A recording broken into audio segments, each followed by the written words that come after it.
जय हिंद, नमस्कार। आप सभी का आपके यूट्यूब चैनल अध्ययन प्रहरी पर स्वागत है। अपने इस चैनल पर हम लोगों ने एक नया इनिशिएटिव स्टार्ट किया है, जिसके अंतर्गत विभिन्न संस्थाओं द्वारा जारी सेक्शनल टेस्ट प्रत्येक सब्जेक्ट के विभिन्न संस्थाओं के टेस्ट सीरीज को हम लोगों ने कंपाइल करके उनके विस्तृत नोट्स बनाकर आप सभी के समक्ष रख रहे हैं, जिसके अंतर्गत आप पाएंगे कि जो भी यूपीपीसीएस, आरओ, यूपीएसआई, लेखपाल, अदर वनडे एग्ज़ाम में जितने भी क्वेश्चन पॉलिटी से पूछे जाते हैं, वो सारे के सारे क्वेश्चन आपको इस नोट से मिलेंगे। ये हम अभी आश्वस्त कर रहे हैं, और आप जब इसका रिवाइज करेंगे, परीक्षा देंगे, तो जो आप अनुभव प्राप्त करेंगे उसके आधार पे आप उस समय आश्वस्त हो जाएंगे। फिलहाल 3 लेक्चर हमारे कंप्लीट हो चुके हैं, ये चौथा लेक्चर है। आइए बढ़ते हैं आगे। पहला लेक्चर इसमें है, पहला टॉपिक है 1773 का विनियम अधिनियम, जिसे हम लोग 1773 का रेगुलेटिंग एक्ट के बारे में नाम से भी जानते हैं। इसी एक्ट द्वारा जो अंग्रेजी हुकूमत थी, वो हमारे देश भारत पर गुलामी की प्रथा प्रारंभ करने के लिए नियमबद्ध तरीके से उन्होंने अपने सारे स्ट्रक्चर तैयार किए कि किस तरह से भारत को गुलाम बनाया जा सके और रखा जाए। तो इसने बंगाल के गवर्नर जनरल के कार्यकाल को समाप्त किया। इसने कलकत्ता में सर्वोच्च न्यायालय की स्थापना की, जिसके अंतर्गत 3 जजों की पीठ बैठती थी। एलिजा एम्पे उसके चीफ जस्टिस रहते थे। इसने भारत में ब्रिटिश शासन की केंद्रीयकरण की दिशा में पहला कदम रखा। अभी तक इससे पहले जो ब्रिटिशर्स थे, कंपनी थी, वो विभिन्न क्षेत्रों में अलग अलग होकर अपना व्यापार कर रही थी, लेकिन इस एक्ट के माध्यम से सारे कंपनी के जितने भी अदर कंपनी, छोटी मोटी कंपनियां आती थी, रहती यहाँ पर अपना व्यापार कर रही थी, उनको सब एक मतलब एकत्रित कर दिया और उन्हें नियमबद्ध तरीके से चलने के लिए आदेशित किया। इसी एक्ट के माध्यम से बम्बई और मद्रास के गवर्नर जनरल को अब बंगाल के गवर्नर जनरल के अधीन बना दिया गया। कंपनी के कर्मचारियों के लिए निजी व्यापार और स्थानीय लोगों से उपहार या रिश्वत लेना अवैध कर दिया। इस एक्ट के पहले कंपनी के जो कर्मचारी हुआ करते थे, वो यहाँ के लोगों से अवैध तरीके से उपहार के रूप में, व्यापार के रूप में, रिश्वत के रूप में बहुत ज़्यादा धन इकट्ठा करके अपने देश में जाते थे। इसी एक्ट के माध्यम से बोर्ड ऑफ डायरेक्टर के सदस्यों का कार्यकाल 4 वर्ष का कर दिया गया। इसके पहले उनकी समय सीमा ज़्यादा थी, उसको घटाकर 4 वर्ष कर दिया गया। और इस एक्ट के माध्यम से वॉरेन हेस्टिंग के नामक व्यक्ति को बंगाल का पहला गवर्नर जनरल बनाया गया। इनके अधीन मुंबई, जिसे उस समय बम्बई कहा जाता था, और मद्रास, इन दोनों गवर्नर जनरल को वॉरेन हेस्टिंग्स के साथ काम करने के लिए रखा गया। अगला टॉपिक है अधिनियम और प्रावधान। भारत सरकार अधिनियम 1919, प्रांतीय स्तर पर द्वैध शासन। 1919 के अधिनियम के तहत प्रांतीय स्तर पर द्वैध शासन लगाया गया, और आप जानेंगे कि 1935 के अधिनियम से प्रांतीय स्तर से हटाकर केंद्र में द्वैध शासन प्रारंभ कर दिया गया। भारतीय परिषद अधिनियम 1909, मुसलमानों के लिए एक अलग निर्वाचन क्षेत्र बनाने का प्रावधान रखा गया।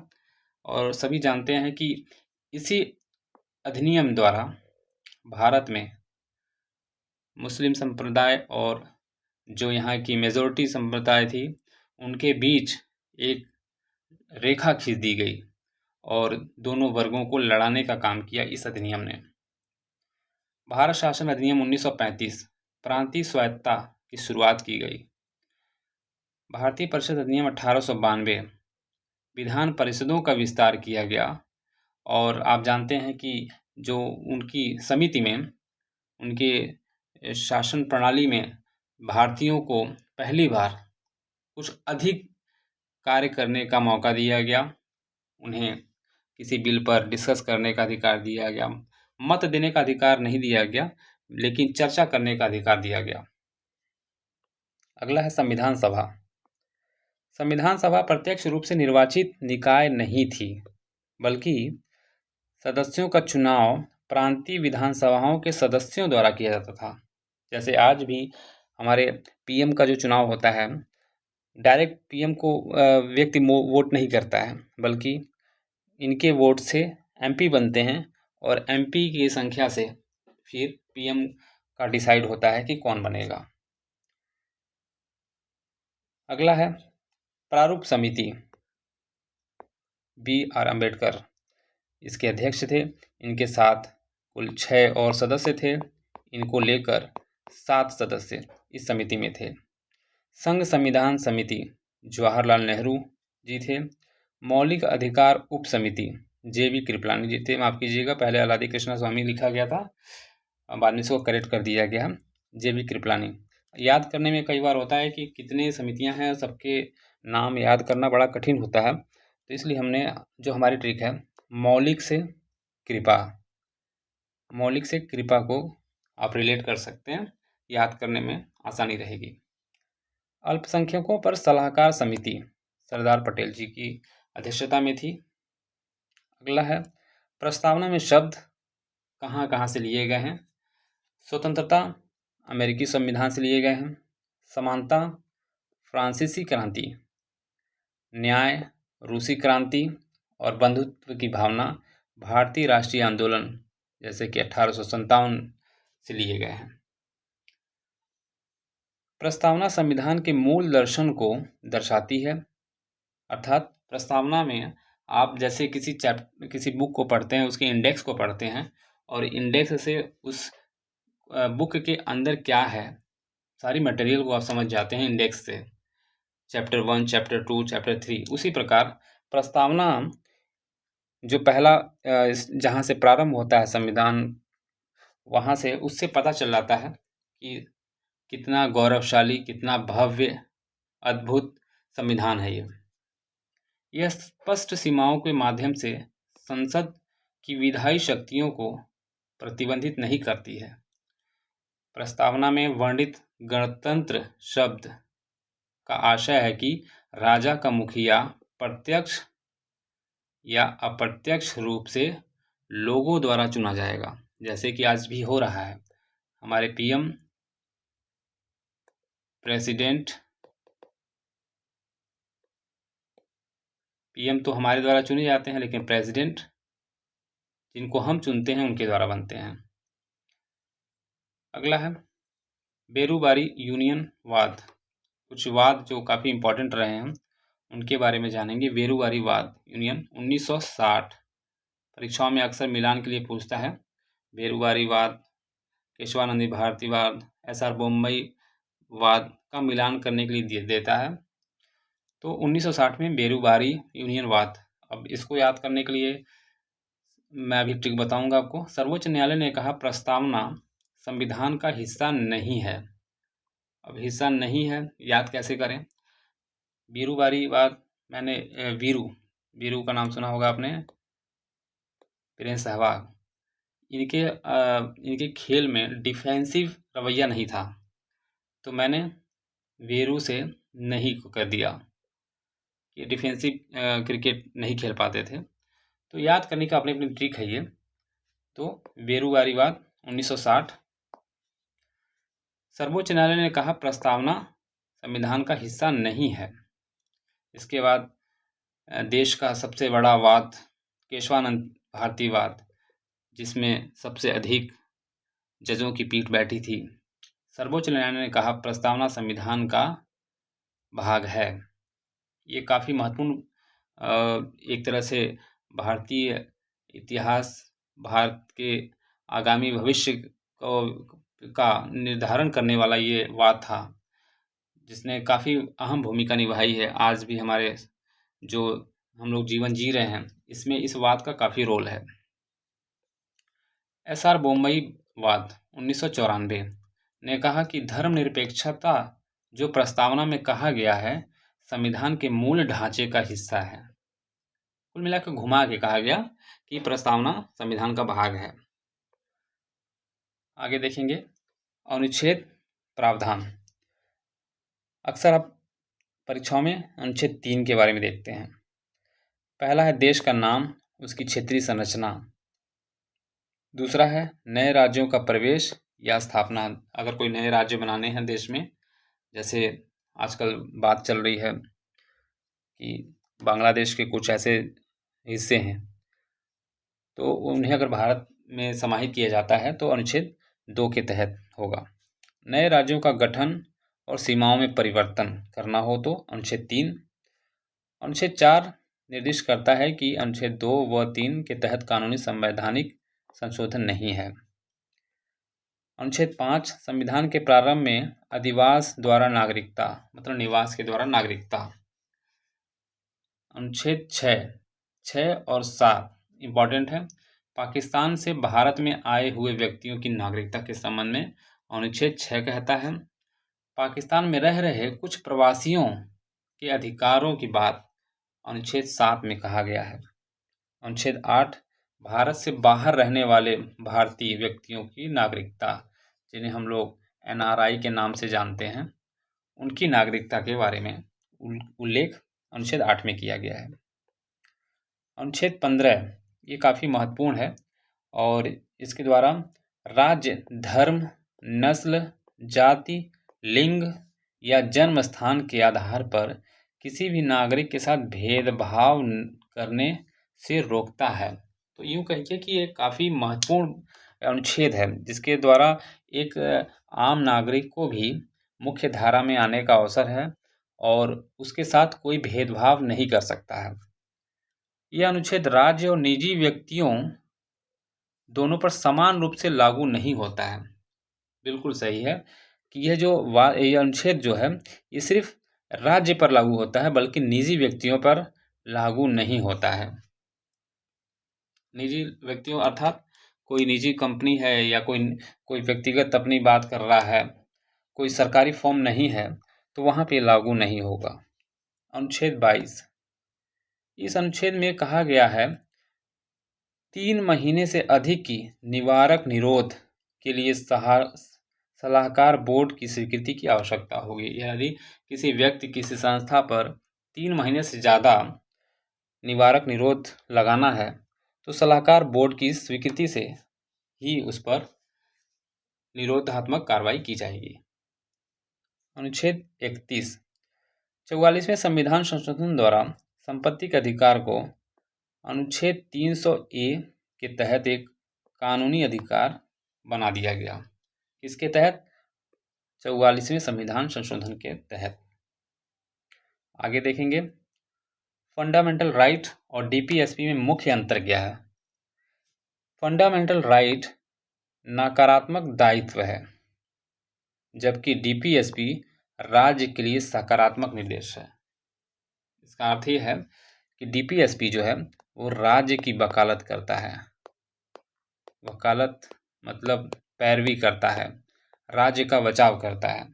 और फंडामेंटल राइट जो है वो राज्य के लिए एक तरह से नियम तय करता है, उस पर अवरोध लगाता है, उसको रोकता है किसी के साथ अनुचित करने के लिए।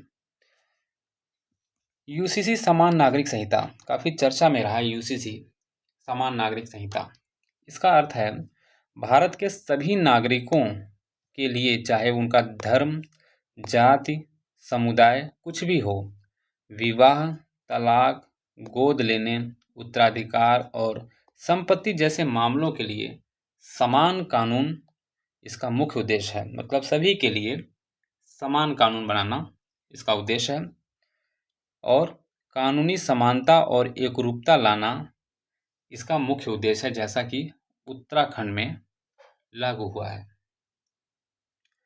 अनुच्छेद 44 DPSP में समान नागरिक संहिता का उल्लेख है।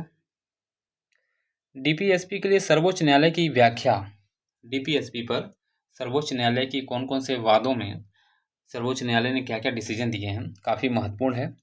मिनर्वा मिल्स वाद 1980, ये बहुत ही इंपॉर्टेंट है, परीक्षाओं में आपको अक्सर देखने को मिलता है। मिनर्वा मिल्स वाद कब आया, मिलान करिए। तो 1980 में न्यायालय ने माना कि मौलिक अधिकारों और डीपीएसपी के बीच सामंजस्य और संतुलन संविधान का एक हिस्सा है। अर्थात जब तक मौलिक अधिकार और डीपीएसपी का तालमेल एक समान नहीं रहेगा तो वो संविधान में कहीं ना कहीं वो कुछ न कुछ कमी दर्शाता रहेगा और आम जनमानस भी उसे प्रभावित रहेंगे।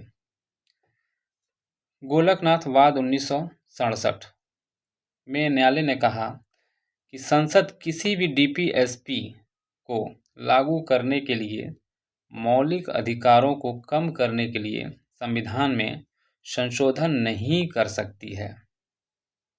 अर्थात मौलिक अधिकारों को कम करने के लिए संविधान में संशोधन नहीं कर सकती है। मतलब अगर राज्य चाहे कि डीपीएसपी के अनुच्छेदों को लागू कराने में, इम्प्लीमेंट कराने में मौलिक अधिकारों का अगर हनन हो रहा है तो संविधान में संशोधन नहीं किया जा सकता है। ये गोलकनाथ वाद 1967 में कहा गया। आपको कुछ इम्पॉर्टेंट वाद जरूर याद रखने होंगे, जैसे मिनर्वा मिल्स 1980, बेरुवारी वाद 1960, केशवानंद भारती वाद 1973 और एसआर बोम्मई वाद 1994। ये 4-5 ऐसे वाद हैं जो निश्चित रूप से हर एक एस्पिरेंट को याद होने चाहिए। आगे देखेंगे संशोधन प्रभाव। 42वां संविधान संशोधन, डीपीएसपी को प्राथमिकता दी गई, इसको महत्व दिया गया, इसमें और जो इसकी गुणवत्ता और बढ़ाई गई, इसको और ताकत दी गई। 44वां संपत्ति के अधिकार को मूल अधिकार से हटा दिया गया, अभी हमने आगे पीछे पढ़ा था। 52वां संशोधन दल बदल विरोधी कानून। 86वां संशोधन शिक्षा को मौलिक अधिकार जैसे कि 21A में जोड़ा गया। आगे देखेंगे इंदिरा गांधी बनाम राजनारायणवाद, काफ़ी महत्वपूर्ण और काफ़ी विवादित मामला था ये, जिसने मूल ढांचे के हिस्से के रूप में स्वतंत्र और निष्पक्ष चुनाव कराने की बात कही थी।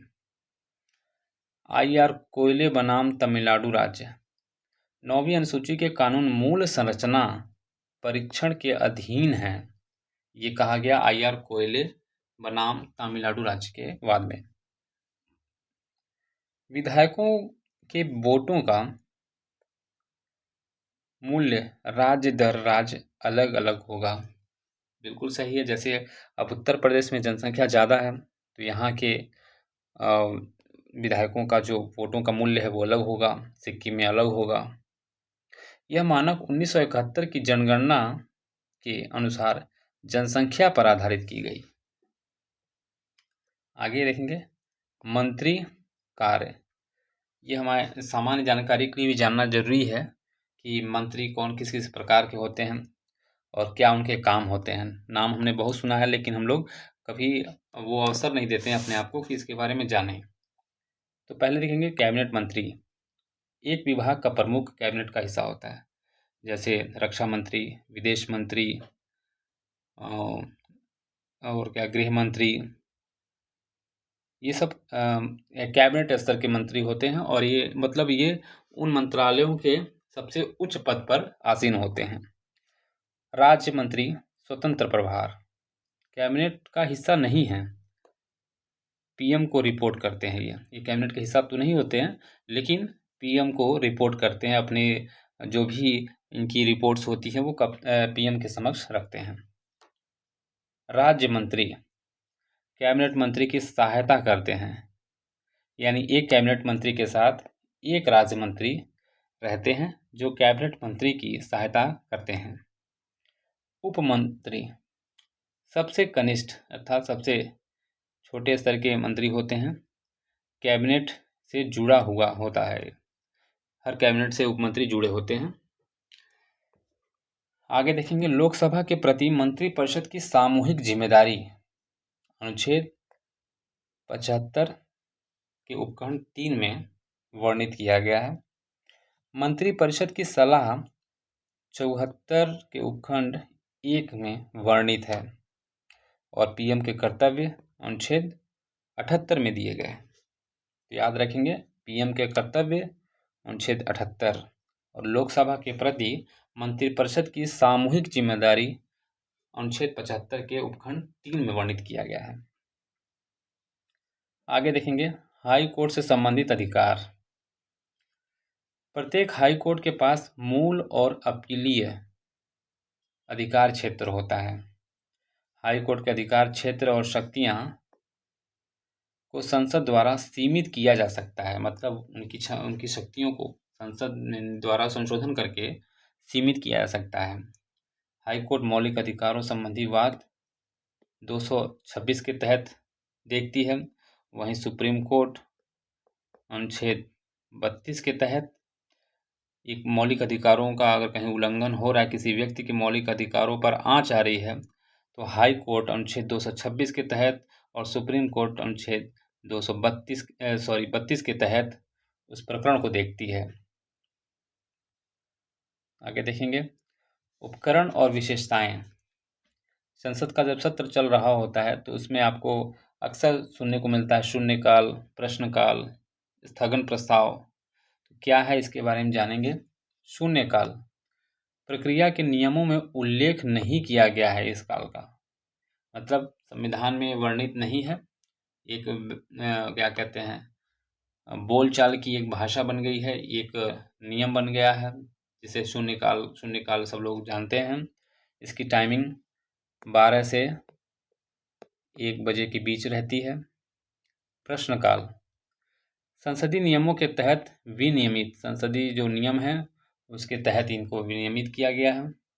ध्यानाकर्षण प्रस्ताव तत्काल मामले पर मंत्री से स्पष्टीकरण मांग सकते हैं। ध्यानाकर्षण प्रस्ताव के द्वारा तत्काल किसी प्रकरण पर किसी भी संबंधित मंत्री से स्पष्टीकरण मांगा जा सकता है। स्थगन प्रस्ताव तत्काल मामले के लिए सामान्य व्यवस्था को बाधित करता है। अगले टॉपिक पे चलते हैं। लोकसभा में लंबित विधेयक इसके भंग होने पर समाप्त हो जाते हैं। अर्थात लोकसभा में कोई बिल लंबित है और लोकसभा भंग हो जाती है तो वो बिल समाप्त हो जाएगी और उसे फिर से रिस्टार्ट करना होगा। किंतु राज्यसभा में लंबित विधेयक समाप्त नहीं होते हैं, क्योंकि राज्यसभा कभी भी भंग नहीं होती है। इसलिए इस पे जो प्रस्ताव राज्यसभा के समक्ष रखे जाते हैं वो कभी भी समाप्त नहीं होते हैं। राज्यसभा का कार्यकाल 6 वर्ष होता है, जबकि इसके सदस्य प्रत्येक 1/3 हर 2 साल में सेवानिवृत्त हो जाते हैं। अर्थात 100% के 33% हर 2 साल पे परिवर्तित होते रहते हैं। इसलिए यह सभा कभी भी भंग नहीं होती है। जबकि लोकसभा 5 वर्षों का कार्यकाल है और हर 5 वर्ष में उसके सदस्य परिवर्तित होते रहते हैं। संसद की शक्तियां यह राज्यों की सीमाओं को उनकी सहमति के बिना बदल सकती है। यह राष्ट्रीय आपातकाल के दौरान राज्य सूची में किसी भी मामले पर कानून बना सकती है। इस अनुच्छेद के तहत आप लोग कमेंट बॉक्स में रखिएगा, किस अनुच्छेद के तहत राष्ट्रीय आपातकाल के दौरान राज्य सूची के किसी भी विषय पर केंद्र कानून बना सकती है। इसमें संविधान में संशोधन करने की विशेष शक्ति होती है। संसद की शक्तियों में बिल्कुल होती है। वो चाहे तो किसी भी संविधान के किसी भी हिस्से में संशोधन करा सकती है। वो धन विधेयक को पारित होने के लिए 14 दिनों के भीतर राष्ट्रपति की स्वीकृति मिलनी चाहिए। राज्यसभा संशोधन प्रस्तावित कर सकती है, लेकिन धन विधेयक को अस्वीकार नहीं कर सकती है। तो हम सभी जानते हैं कि धन विधेयक लोकसभा में ही लाया जाता है। किसके तहत? अनुच्छेद 110 के तहत। समिति और कार्य।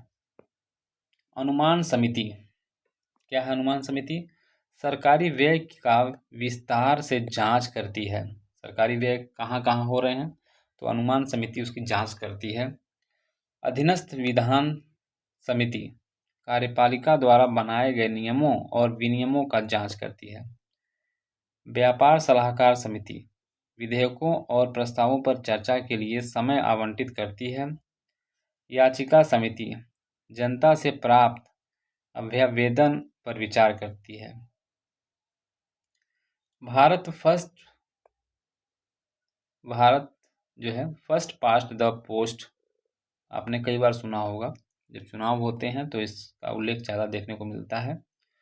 चुनाव प्रणाली का पालन करता है Bharat first past the post. इस प्रणाली का अर्थ है निर्वाचन क्षेत्र में सबसे ज़्यादा वोट पाने वाला उम्मीदवार, चाहे वो 50% से कम ही वोट क्यों न पाया हो, इसे साधारण बहुमत प्रणाली भी कहा जाता है। अर्थात अगर 3 उम्मीदवार किसी भी निर्वाचन क्षेत्र से चुनाव लड़ रहे हैं और 100% वोटों का 34% किसी भी उम्मीदवार को मिल गया, बाकी 33 और फिर 33, तो इस दशा में 33 से ये 34% ज़्यादा है, इसलिए इन्हें विजयी घोषित किया जाएगा। ठीक है। भारत में लोकसभा और विधानसभा चुनावों में इस प्रणाली का प्रयोग होता है, बिल्कुल होता है। दिनेश गोस्वामी समिति, ये चुनाव सुधार संबंधित है। दिनेश गोस्वामी समिति। आगे देखेंगे सुधार और वर्ष कब लाए गए। नोटा की शुरुआत 2013 में हुई थी। NOTA none of these. उम्मीदवार की संपत्ति का खुलासा 1996 में किया गया। यानी जो भी उम्मीदवार चुनाव मैदान में आते हैं तो अपनी संपत्ति का खुलासा करते हैं कि फलाना विधायक के पास इतना पैसा धनराशि है, फलाना एमपी के पास इतना है। तो 1996 से ये प्रारंभ किया गया। उम्मीदवार के खर्च की अधिकतम सीमा ये 1974 से तय की गई कि एक विधायक अपने चुनाव के दौरान इतना तय करेगा, खर्च करेगा, एमपी वाले इतना खर्च करेंगे। हालांकि वो नियम से हट के खर्च होते हैं, लेकिन नियमानुसार जो भी खर्च करने का दायरा रखा गया था ये 1974 में लाया गया। मतदाता पहचान पत्र 1993। निर्वाचन कार्ड जो हमारा बनता है वो 1993 से प्रारंभ किया गया था। आगे देखेंगे वीवीपैट की पहली बार प्रयोग 2013 के चुनावों में की गई। यह मतदाता को ईवीएम पर डाले गए अपने वोट को भौतिक रूप से सत्यापित करने की अनुमति देता है। अगला टॉपिक है 73वें संविधान संशोधन 1992।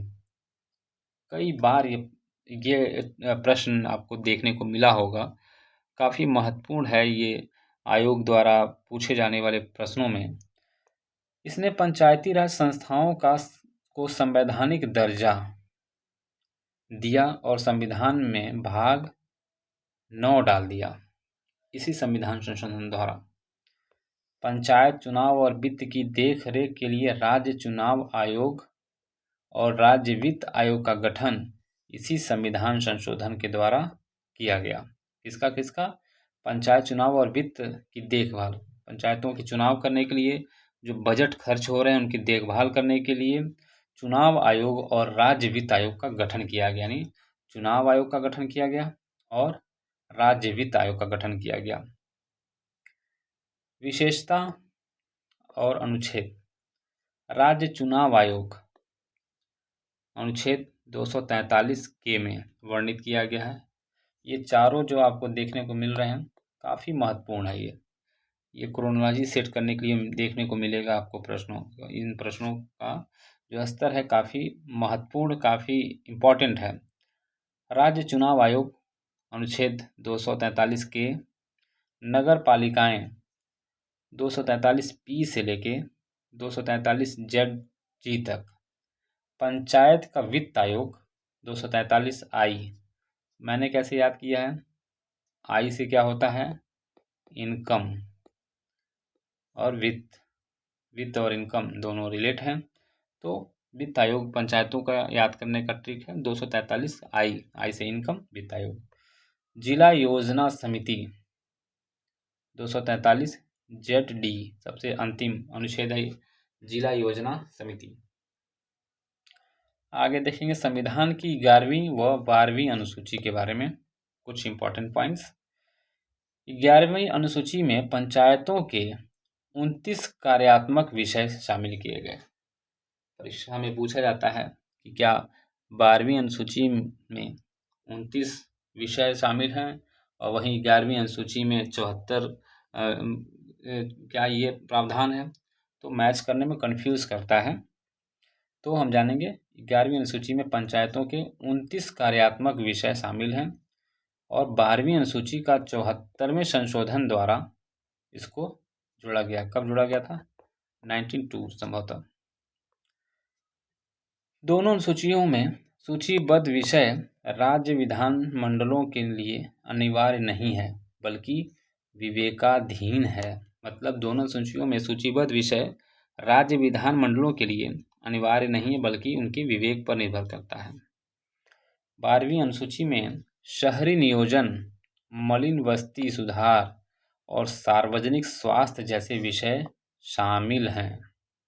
इस प्रकार से आज का हमारा लेक्चर समाप्त होता है और आप लोग निश्चित रूप से काफ़ी सुखद अनुभूत कर रहे होंगे इस नोट्स को पढ़ने के बाद, इस लेक्चर को सुनने के बाद।